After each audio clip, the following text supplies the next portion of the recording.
نوجه تحيه نضاليه لحركه 20 فبراير وحزب الطليعه والاخوان اللي دافعوا علينا.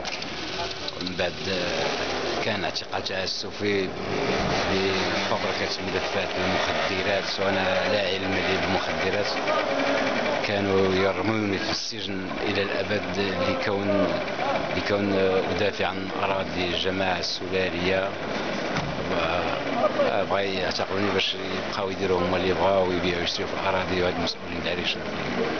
وكانت وراء هذا المخطط هذا قائد المغرب الجديد وقائد جماعه العوامره، واحد موظف شبح السعيد النقر، متواطئين مع رجال الضابطه القضائيه، هم الذين يحمون تجار المخدرات عبر البحار وعبر السماء والارض. هم اللي يتحملوا المسؤوليه. رجال الضابطه القضائيه هم من قاموا بهذا الفعل هذه، وحالوا الى القضاء لنتحاكم.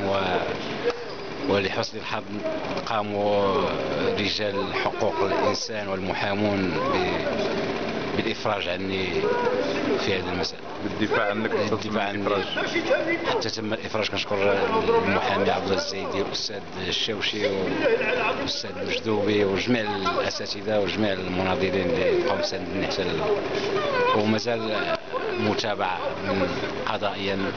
ولكن البوليس هما اللي رجال الضابطه القضائيه، ومن ضمنهم الضابط عاطف هو اللي عارف المخدرات ديالنا وعارف شنو يتصل بها.